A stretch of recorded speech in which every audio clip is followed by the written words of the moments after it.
बहुत समय पहले की बात है।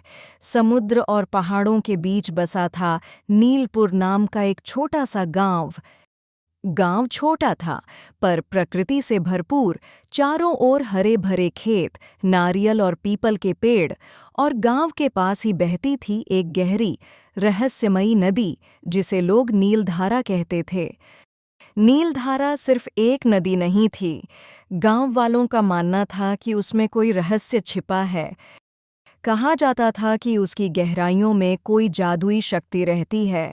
पर ये सब बातें सिर्फ बुजुर्गों की कहानियों तक ही सीमित थीं।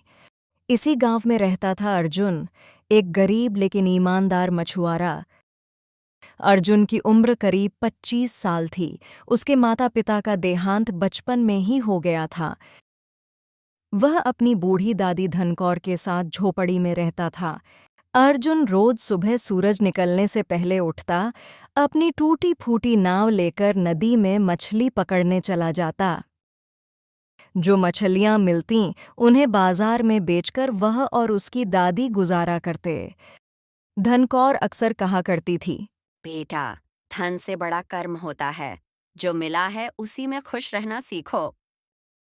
अर्जुन दादी की बातों को दिल से मानता था। एक दिन नदी कुछ ज्यादा ही शांत थी। हवा थमी हुई थी और पानी शीशे की तरह चमक रहा था। अर्जुन ने जाल डाला और इंतजार करने लगा। कुछ देर बाद जाल अचानक बहुत भारी हो गया। इतनी भारी मछली? अर्जुन चौंक गया। उसने पूरी ताकत लगाकर जाल खींचा। जाल पानी से बाहर आया तो अर्जुन की आंखें फटी रह गईं। जाल में थी एक सोने जैसी चमकती मछली। उसके शरीर पर नीले और सुनहरे रंग की रोशनी नाच रही थी। उसकी आंखें किसी इंसान की तरह जीवंत लग रही थीं। अर्जुन ने कभी ऐसी मछली नहीं देखी थी। जैसे ही अर्जुन मछली को देखने झुका, अचानक उसे एक आवाज सुनाई दी।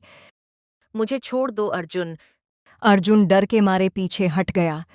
मैं, मछली बोली, जिसे तुमने पकड़ा है। अर्जुन का दिल तेजी से धड़कने लगा।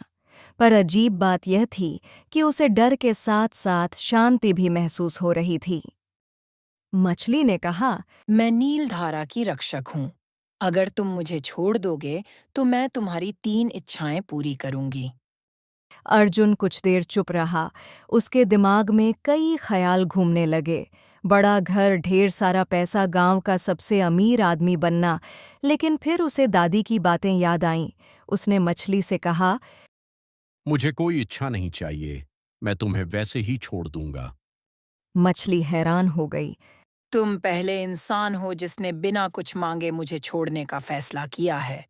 अर्जुन ने जाल खोला और मछली को नदी में छोड़ दिया। मछली ने जाते जाते कहा, तुम्हारा दिल शुद्ध है। जब भी तुम्हें मेरी जरूरत होगी, नदी किनारे आकर मेरा नाम लेना, नीलमाया। और वह मछली पानी में चमकती हुई गायब हो गई। कुछ महीने बीत गए। सब कुछ सामान्य था। लेकिन एक दिन अचानक नीलधारा का पानी सूखने लगा। मछलियां मरने लगीं, खेतों में दरारें पड़ गईं, गांव में हाहाकार मच गया। गांव के मुखिया ने कहा, अगर नदी सूख गई तो गांव खत्म हो जाएगा। अर्जुन को नीलमाया की याद आई। वह दौड़कर नदी किनारे पहुंचा। नीलमाया। उसने पुकारा। पानी में हलचल हुई और वहीं चमकती मछली प्रकट हुई। नीलमाया ने बताया, नीलधारा के नीचे एक काला पत्थर जाग गया है। वह नदी की ऊर्जा चूस रहा है। अगर उसे नहीं रोका गया तो पूरा इलाका बंजर हो जाएगा। अर्जुन ने पूछा, मैं क्या कर सकता हूँ? नीलमाया बोली, इसके लिए तुम्हें 3 परीक्षाएं देनी होंगी। साहस, त्याग, सत्य। पहली परीक्षा, साहस। अर्जुन को नदी के सबसे गहरे हिस्से में उतरना था, जहां अंधेरा और खतरनाक जीव रहते थे।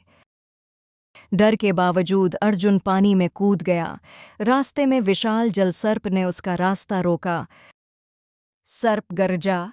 अर्जुन ने डरे बिना कहा, मैं अपने गांव के लिए आया हूँ। उसका साहस देखकर सर्प रास्ते से हट गया। दूसरी परीक्षा, त्याग। गहराई में अर्जुन को एक संदूक मिला जिसमें बेहिसाब सोना था। एक आवाज आई, इसे ले लो, तुम्हारी सारी गरीबी खत्म हो जाएगी। मेरा गांव ज्यादा जरूरी है। संदूक गायब हो गया। त्याग की परीक्षा पूरी हुई। तीसरी परीक्षा, सत्य। अंतिम कक्ष में काला पत्थर था। उसे तोड़ने के लिए अर्जुन को अपने दिल का सबसे बड़ा डर स्वीकार करना था। उसने कहा, मुझे डर है कि मैं अकेला रह जाऊंगा, जैसे बचपन में हो गया था। पत्थर टूट गया। पत्थर टूटते ही नदी में रोशनी फैल गई। पानी वापस बहने लगा। खेत हरे हो गए। नीलमाया प्रकट हुई। तुमने नीलधारा को बचा लिया। अब यह गांव सदा फलता फूलता रहेगा। नीलमाया ने कहा। अब मैं तुम्हें एक वरदान देती हूँ। अर्जुन बोला। मेरे गांव को कभी लालच और नफरत से मत भरने देना। नीलमाया मुस्कुराई तुम सच्चे नायक हो। और वह हमेशा के लिए नदी की रोशनी में विलीन हो गई। अर्जुन बाद में गांव का संरक्षक बना। उसने कभी अमीरी का घमंड नहीं किया। उसकी दादी ने गर्व से कहा, देखा बेटा, जादू मछली में नहीं, इंसान के दिल में होता है। आज भी नीलपुर में बच्चे नदी किनारे खेलते हुए कहते हैं, अगर दिल सच्चा हो तो जादू खुद रास्ता ढूंढ लेता है। कहानी से सीख। लालच से नहीं, त्याग से चमत्कार होते हैं। सच्चा जादू अच्छाई और साहस में होता है। प्रकृति की रक्षा करना हमारी जिम्मेदारी है।